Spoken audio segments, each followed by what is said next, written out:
Transition services. The learning objectives for this section include establishing an understanding of the activities of transition services, review the need for transition services, and explore transition service categories. The procedural requirements state the IEP must contain at least one transition service and a course of study that will assist a student in reaching his or her post-secondary goals. All transition service areas must be considered, but only one area is required. Transition services in the PTP are the activities students complete to reach their measurable post-secondary goals. As stated in the previous slide, there must be at least one transition service listed to meet the student's goals. However, this is not a best practice. Best practice would be to have a multi-year set of transition services to meet the student goals. This can be very time-consuming at first, but will give a nice layout of the activities to be completed during the time frame the student is in secondary education to meet their post-secondary goals. In this section, the IEP team will consider all 6 categories of transition services, then select from the drop-down menu the transition services needed in each of the 6 categories. From there, select the year the transition services will be provided, followed by who is responsible for assisting with each transition service. Remember, the school district is ultimately responsible for the provision of pre-ETs to the student. Therefore, do not add persons responsible to assist with a transition service if the person is not at the IEP team meeting.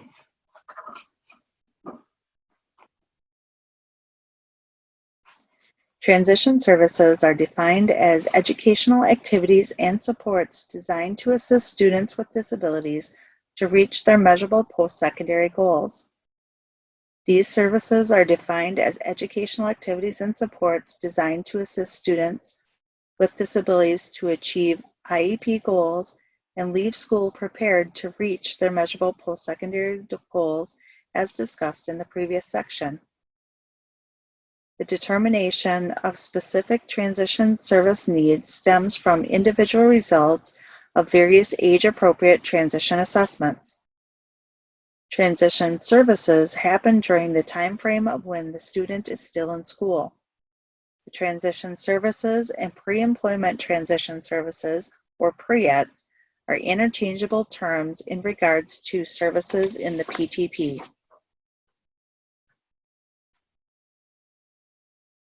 The Wisconsin Department of Public Instruction conducts a compliance review of post-secondary transition plans of students 16 years old and older submitted by the local education agencies via the online PTP application.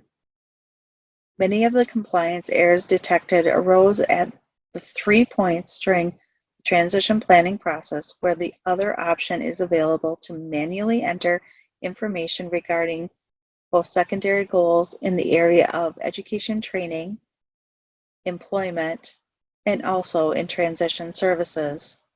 When using other, IEP teams must use caution to ensure a compliant goal or transition service is specified.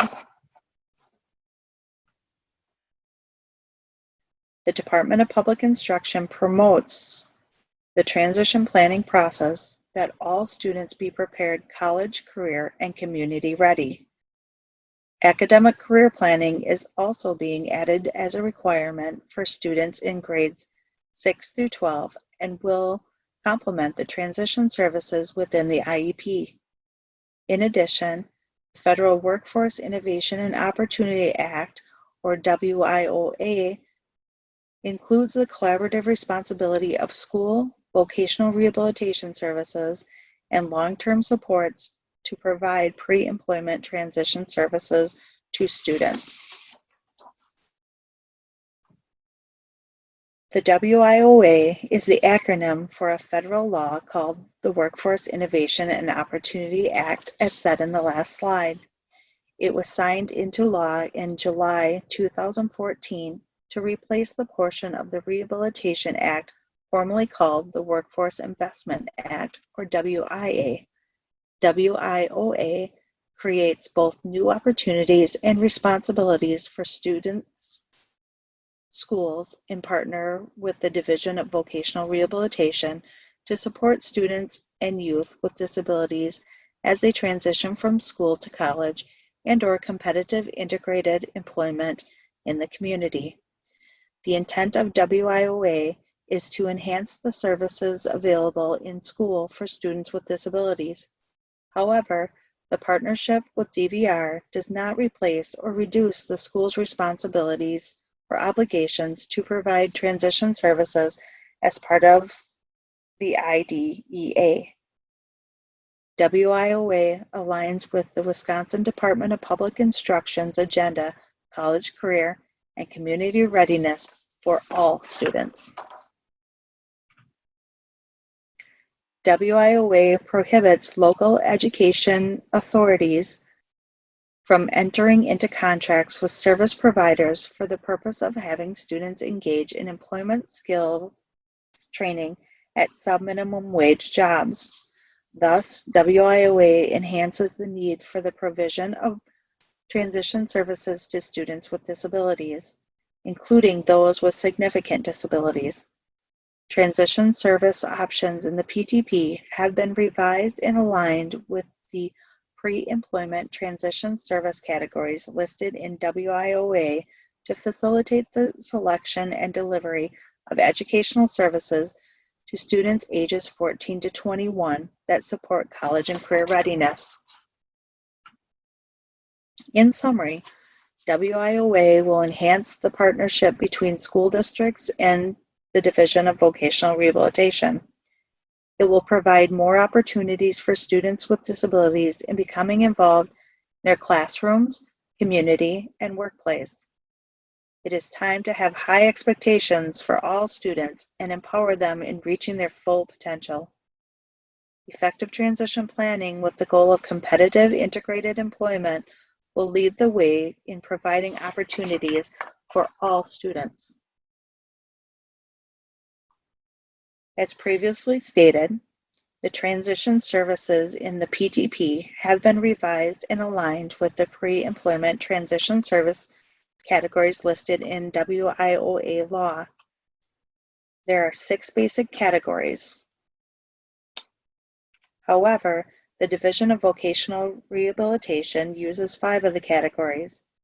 For the purpose of facilitating individualized transition planning, the PREATS categories of workplace readiness, social and independent living skills training has been split into 2 categories in the PTP, one for home skill development services and the other for community skill building services, but remain as one category for the Division of Vocational Rehabilitation.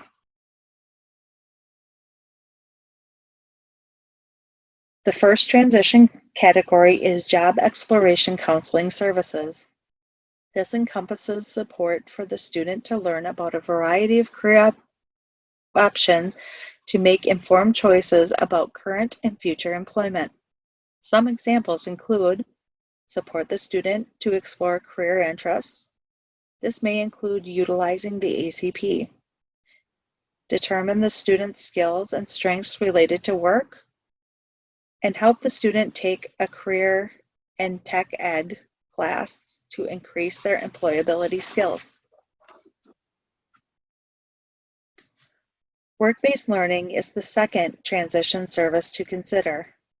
This area provides opportunities for the student to gain hands-on experience to identify strengths, interests, and develop skills for employment.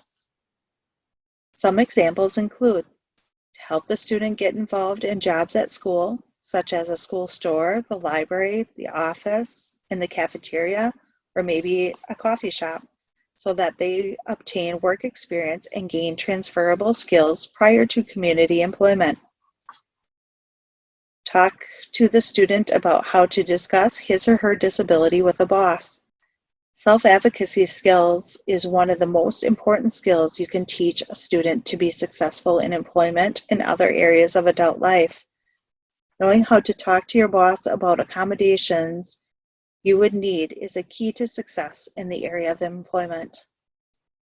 Support the student in volunteering in the community. Volunteering in the community not only gives the student an opportunity to gain work skills, but also to build relationships within their community.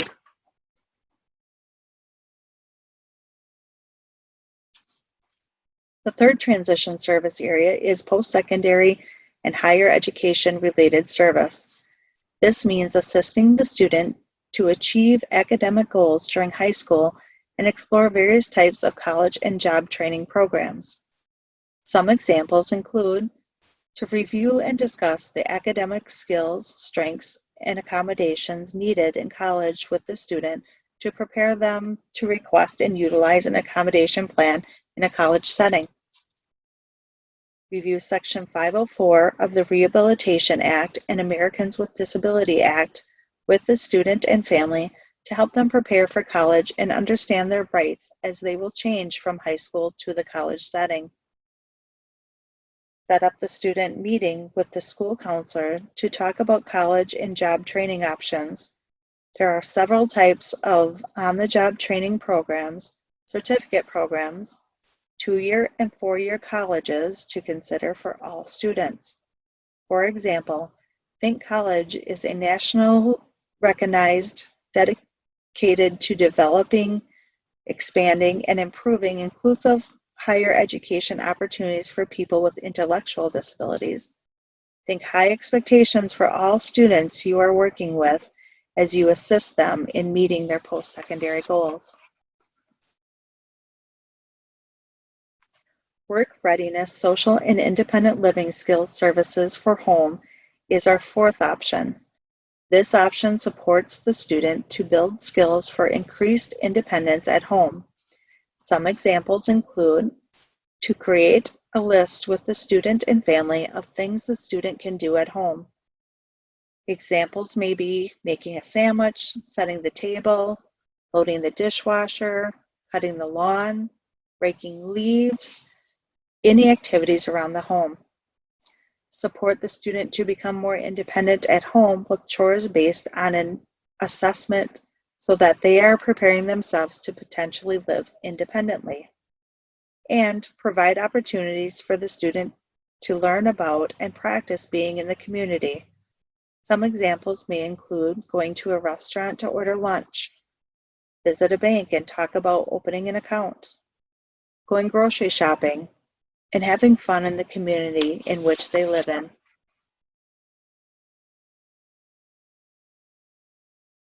The fifth transition service area is work readiness, social, and independent living skills services for community. This area supports the student to build skills for increased independence in the community. Some examples may include figuring out supports needed for the student to be safe in the community. Many parents express concerns about allowing their son or daughter to be independent in their community because they are concerned about their safety. Working with the student, family, and community members regarding a safety plan for the student provides the student more options and opportunities to be independent. Teach safety skills based on assessment, such as street crossing, interaction with strangers, and how to handle emergencies. And teach the student to use public transportation or how to obtain transportation if public transportation is not available. The final area of transition services is instruction and self-advocacy. The area to consider provides information, guidance, and experiences for the student to gain self-knowledge and skills to appropriately express students' needs and opinions. Some examples include teaching the student the skills to speak up for him or herself at school, work, and in the community. Providing opportunities for the student to choose and participate in general education classrooms, extracurricular activities, and community-based opportunities, and support the student to learn to keep him or herself physically healthy. The diagram on this slide demonstrates a trajectory of transition services by student age to give you an idea of the services needed to successfully transition a student from age 14 through 21. For more information on transition services and WIOA, visit the homepage of this session or the resource section of this course. This ends the transition services session of this course.